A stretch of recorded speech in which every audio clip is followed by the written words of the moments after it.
બનાસકાંઠા જિલ્લાના ડીસા તાલુકાના ઝાબડિયા ગામમાં ઠાકોર સમાજના બંધારણનો ભંગ કરવાના મામલે સમાજ સમિતિએ કડક નિર્ણય લીધો છે. પ્રાપ્ત માહિતી અનુસાર તાજેતરમાં યોજાયેલી ક્ષત્રિય સમાજની બેઠકમાં સમાજના આગેવાનો સાંસદ ગેનીબેન ઠાકોર અને ધારાસભ્ય અમૃતજી ઠાકોરની હાજરીમાં લગ્ન અને સગાઈ જેવા પ્રસંગોમાં વધતા ખોટા ખર્ચ પર નિયંત્રણ તેમજ ડીજે વગાડવા પર પ્રતિબંધ મૂકવાનો નિર્ણય લેવામાં આવ્યો હતો. આ નિર્ણય છતાં ગતરોજ ઝાબડિયા ગામમાં યોજાયેલા એક લગ્ન પ્રસંગ દરમિયાન સમાજના જાણીતા કલાકાર અર્જુન ઠાકોર અને ગબ્બર ઠાકોર દ્વારા ડીજે વગાડવામાં આવ્યો હતો. સમાજના નિયમોના ભંગની આ ઘટનાને ગંભીરતાથી લઈ સમાજ સમિતિએ બંનેને 1 વર્ષ માટે સમાજ બહાર કરવાનો નિર્ણય કર્યો છે.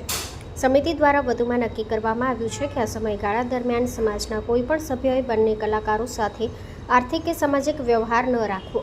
આ નિર્ણય બાદ વિસ્તારમાં ચર્ચા અને ચર્ચાનો માહોલ જોવા મળી રહ્યો છે. સમાજ આગેવાનોનું કહેવું છે કે સમાજના બંધારણ અને સંયમ જાળવવા માટે આવા પગલાં જરૂરી છે. Story report by Suresh Raval, Banaskantha.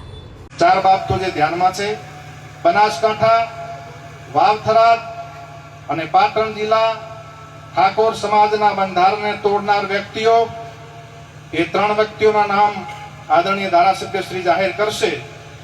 મુક્કમ ઝાબડિયા, તાલુકો ડીસા, જિલ્લો બનાસકાંઠાની સામે સમાજ નીચે મુજબનો નિર્ણય કરે છે. ઠાકોર સમાજ તેમને 1 વર્ષ માટે જ્ઞાતિ બહાર એટલે કે નાત બહાર મૂકવાનો નિર્ણય કરે છે. 1 વર્ષ પછી સમાજના બંધારણ દિવસની ઉજવણી વખતે ઝાબડિયા ગામના ઠાકોર સમાજની ગ્રામ સમિતિ તેમને સમાજમાં પરત લેવાની વિનંતી કરે તો તે અભિપ્રાય ડીસા ઠાકોર સમાજ તાલુકા સમિતિના ધ્યાન ઉપર મૂકીને ગુણ દોષના આધારે સમીક્ષા કરીને નિર્ણય કરવામાં આવશે. એનો યોગ્ય દંડ કરવામાં આવશે.